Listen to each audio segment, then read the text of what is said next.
Well, we really do have a icon, not just a cult icon of martial arts and Hollywood films or top-rated TV shows, also an author, political activist, a real conservative.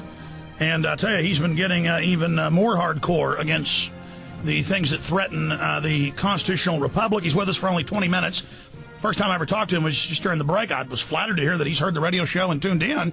And we have Chuck Norris with us for 20 minutes. The new book is out, and I have read much of it. I just got it a few days ago. Black Belt Patriotism, How to Reawaken America. Martial arts master, actor, and political activist. We're also live at prisonplanet.tv, streaming from the studio. There is the book for folks watching. I don't want to waste any time with any more introduction. He is one of the few people that doesn't need one, kind of like Jesse Ventura, the governor, on with us last hour, coming down to an event I'm putting on Willie Nelson coming up later this month on the 26th. Chuck Norris, it is great to have you, sir. Oh, thanks, Alex. It's a pleasure to be on your show. You know, so much has happened, so much has been unfolding lately. I wanted to get your take first on the bailout that's going on right now. You know, I don't know if it's going to relieve the pressure on our citizens and our Americans. I'm all for it.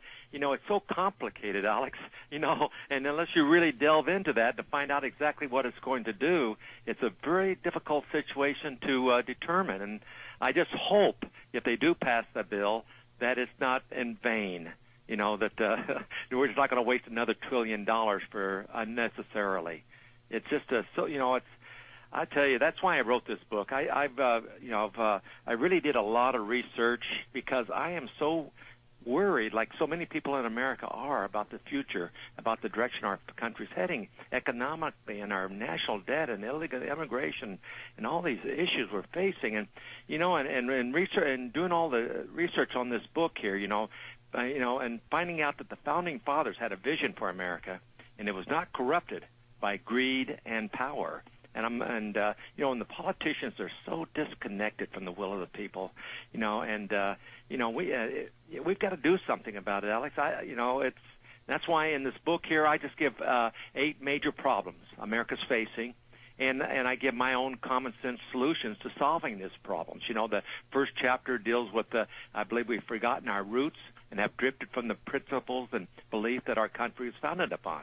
And then the second chapter is about our national debt, and then the third one's about our nation's borders and the illegal immigration, and going all the way down to I think we lost our moral compass in America, the devaluation of human life, killing of our children, and I talk about our health problems also.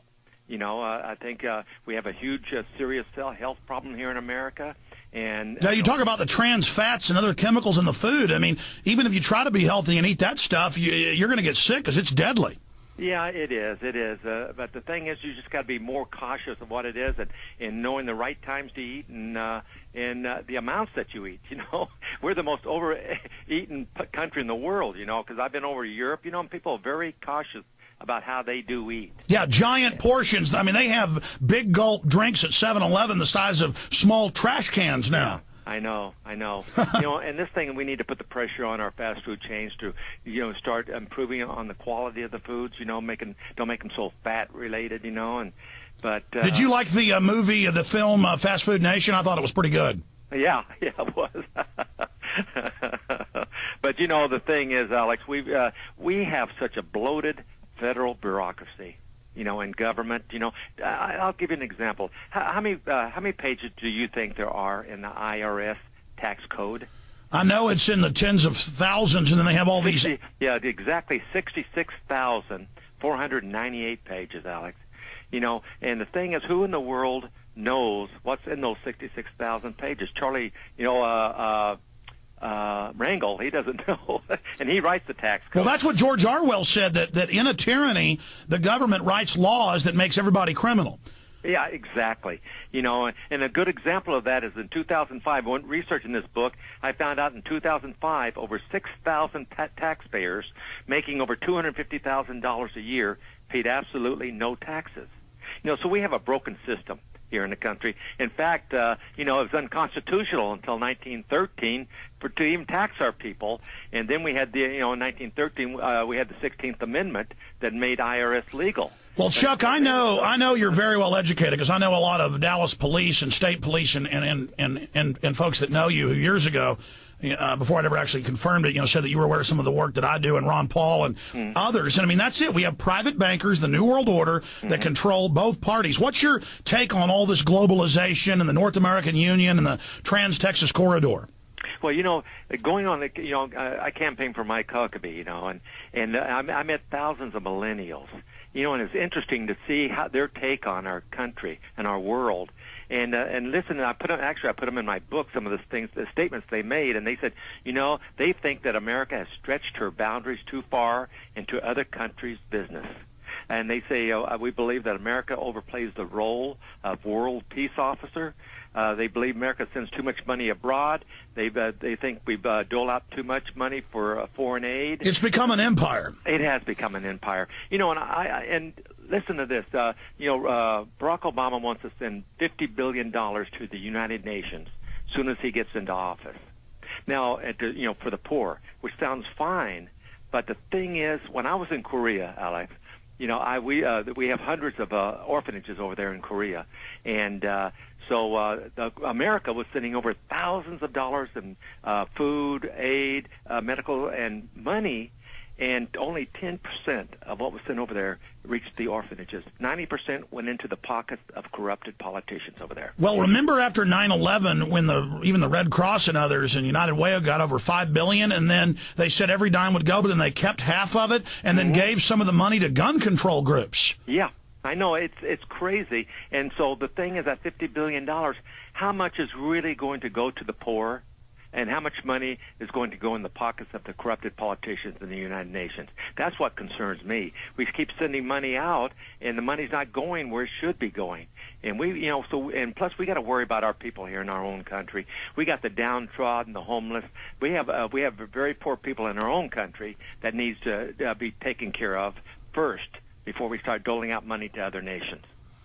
Absolutely. The problem we face is we get different rhetoric from the two parties, but when it comes to action, and I know you're a loyal person and been somewhat loyal to the Republicans. No, I'm not really. Because at least on their platform they were better, but I mean, that's what I'm saying. Well, what's your take on how both political parties now seem to be going in one direction? 91% of the American people in Gallup polls want to control our borders, or 70+% don't want to be in Iraq, or on and on and in, or 90% don't want the bailout, but they're still trying to pass it. Yeah, truthfully, when the Republicans were in control of the Congress in those first 6 years of Bush's, they ran us into the ground. So the Democrats said, well, we'll change everything. We'll make everything better. So now the Democrats have control of Congress, and they've run us deeper into the ground. I don't know who to trust. I don't trust any of them. Ron Paul's the only guy I trust. And like you heard, Alex, I said if I had one wish, if they give me one wish, I'd like to line up all the members of Congress and have Ron Paul walk with me down the line and say, okay, which one's corrupted? Which one's corrupted? And the ones he points to as corrupted, I'm going to choke them unconscious and stick them into a pile. Kind of a off-center joke for me, but it's... Well, I saw that in the... Cleveland Plain Dealer, and he said I'd keep sticking them in a pile, piling them up, said the martial arts star, who at 68 looks as young and buff as in his Walker, Texas Ranger glory days. The ones that are honest, they stay. And that's my next point. And you get into some of this in the book, but you say that you're aware of some of the things I cover and what Ron Paul gets into. Chuck, a lot of conservatives listen to you. They aren't aware, like you are or like I am, that the party has been taken over by these multinational corporations, by the foreign lobbyists, by the special interest. I was asking you about the globalists, the New World Order, the North American Union, the Army Times. I know you're a big supporter of the military, but if we support the military, we've got to keep them, doing jobs that are constitutional. They're announcing Northcom is now going to have active duty brigades in the U.S. to, quote, deal with civil unrest. That violates posse comitatus. And I know you're a big friend of law enforcement, but the police I talk to, they're getting upset about the spying on citizens. The excuse and the threat of terrorism being used as a pretext to really have the government circle the wagons against the people so that we can't remove them from office. I mean, can you speak to that? Well, the thing is, we can't. The thing, It's such a complicated mess. But I agree with you, Alex. You cannot start spying on the citizens of America. I mean, we're getting enough spying on with the internet. You know, I mean, I can't even blow my nose without somebody knowing it on the internet, and it's crazy. And we're all an open book today with the wild frontier of the internet. But the thing is, we cannot have law enforcement going in and breaking down doors with just suspicions. But the thing is, well, that's the problem. That's the problem is that they're given these unfunded federal mandates. They're not allowed to do their constitutional jobs.